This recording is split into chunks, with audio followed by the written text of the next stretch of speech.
Yo, what's going on, guys? This is Kakeiso with TGN.TV, bringing you my second TGN Isle submission video. So here we are. I'm on my level 85 Restoration Shaman, doing some BGs up in the Twin Peaks. Twin Peaks is actually one of my favorite battlegrounds since Cataclysm came out. So yeah, I do pretty well in here. Not as much as I wanted to, but I do pretty well.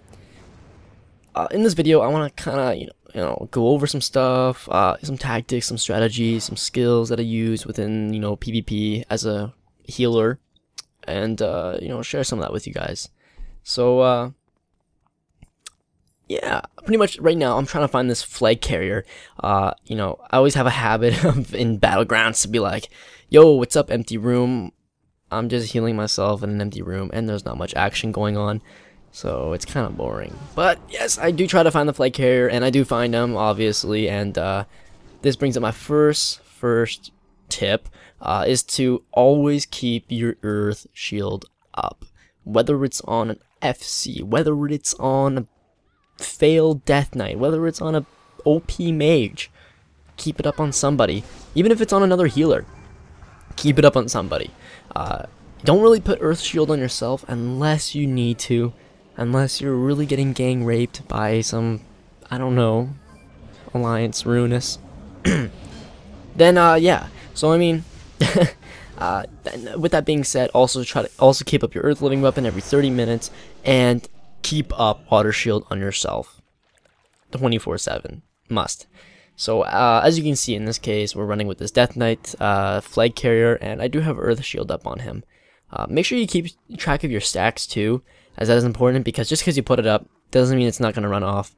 It will eventually, whether it's a time 10 minutes that it runs off on, or if the 9 stacks go down.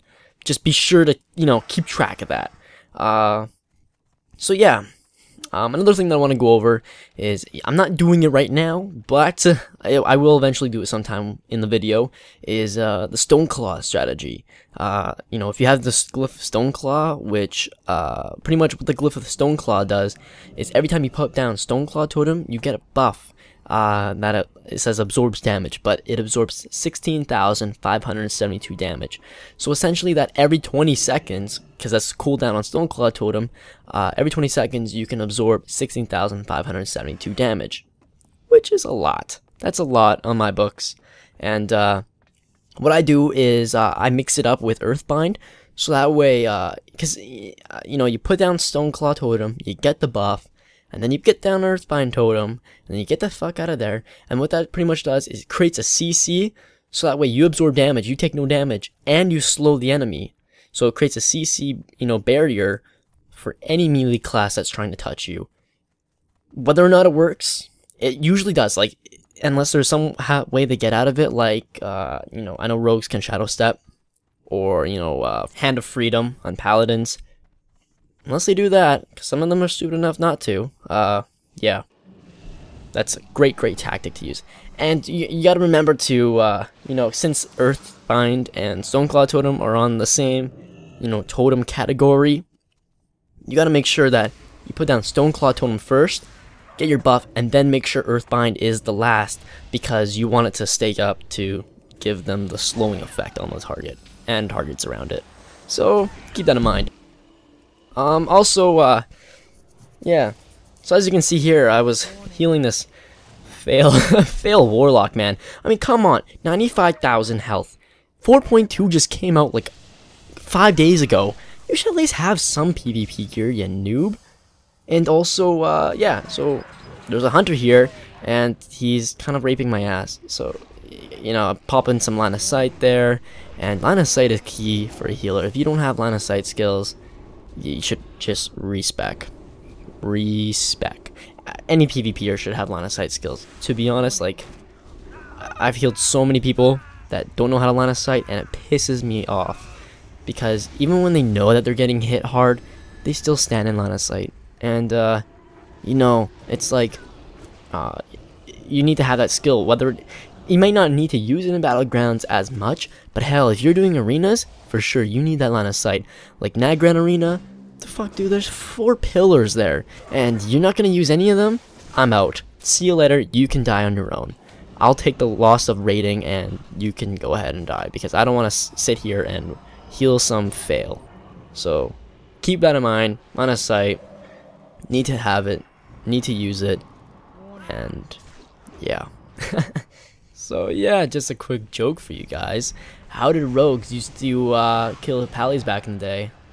Well, they would just pickpocket their hearthstone. So this rogue is like, oh yeah, deadly knives, I'm all cool and shit.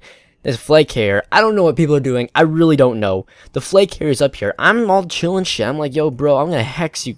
And then, this is what happens. I'm looking around like, where the fuck is my team?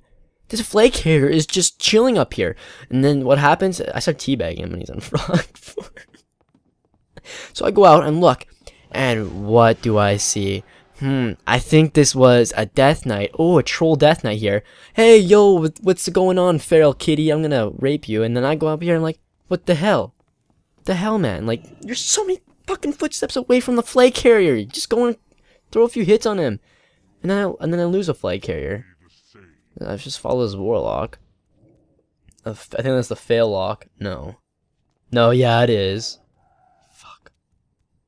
I'm telling you, man. So yeah, anyways, another strategy I'd like to bring up to you guys is the tidal waves. As you can see, when I casted Riptide there, I got 2 stacks of a buff called tidal waves. Pretty much what that does is it increases your cast time, decreases the cast time of your next healing wave and greater healing wave by 30%, and or increases the critical strike chance of healing surge by 30%. So pretty much what you want to do is use this as much as possible, all the time.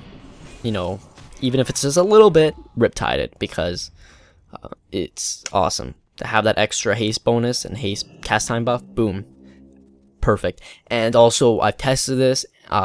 Once you do Riptide and you do a greater healing wave and healing wave twice, like by the time your tidal waves buff is gone, your Riptide is off cooldown. Therefore, meaning you can pretty much do this as much as you want, which is awesome. And as you can see, I threw in an Unleash Elements in there. Unleash Elements increases your healing effectiveness of your next direct healing spell by 30%. So with also mixing that in there as well, and man, it speeds things up so much quicker, and it's just awesome. So yeah, as you can see, I took the flag, decided to be a badass, you know. I started growing horns and grew a pair of steel balls and took the flag. And I must say, I don't really like healing people to take flags in some sort of battlegrounds, but in this case, I just had to. I had to because I know that I'm in full vicious, and I know that I have a lot more resilience and a lot more skill, and I do heal myself.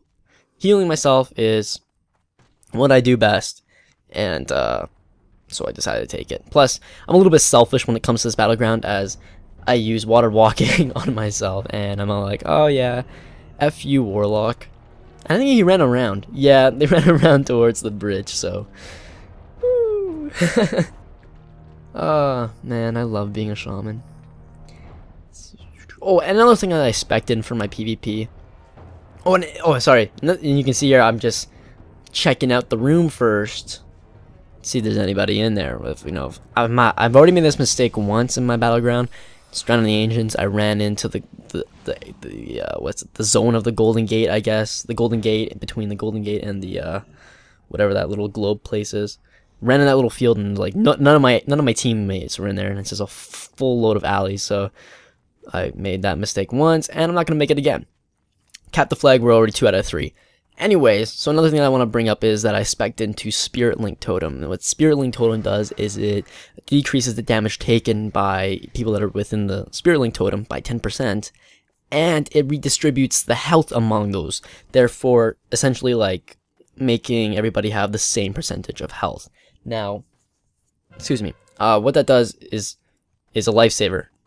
Hell yeah, 3-minute cooldown, whatever. If some dude's taking a lot of damage, put down a totem, and it reduces, like it spreads out the damage among everybody within that totem, which is a lot easier because once you do that, boom, put down a healing ram or healing stream totem, and it's much easier to heal everybody by a little bit than it is to heal a guy by a lot. So, and also, I mean, if everybody's taking a lot of, like that mage there, holy fuck, dude, you stupid, he runs away from the healer. GG, nub. Anyways, where was I going? Yeah, even if everybody is taking a lot of damage, put down that Spirit Link totem and you will up everybody's health by a lot. It redistributes the damage and everybody, whatever, it just helps a lot. And there's that failed lock again. Managed to throw a few heals on him, get close enough. And look, that flag carrier there, Medzella, he is a healing priest. This is the game-winning flag capture right here. But he's a fucking priest, and he heals. What do I have on him? I have an Earth Shield. Keep that in mind, guys. There's a lot of shamans out there that don't know how to use Earth Shield. Use it. Also, I want to explain, Healing Rain a little bit, and Healing Stream Totem. I don't use them as much, because I only use them in boss fights like Isle of Conquest and Alterac Valley on Van and Belinda, but with that being said, I don't use those as much, and this is the game-winning flag capture right there, and as you can see, I did come second. So, yeah, thanks for watching, guys. I hope you liked the video. Please leave some comments below what I can do to amp up my skills a little bit, and I'll talk to you guys later. Hope you have a great day. Peace!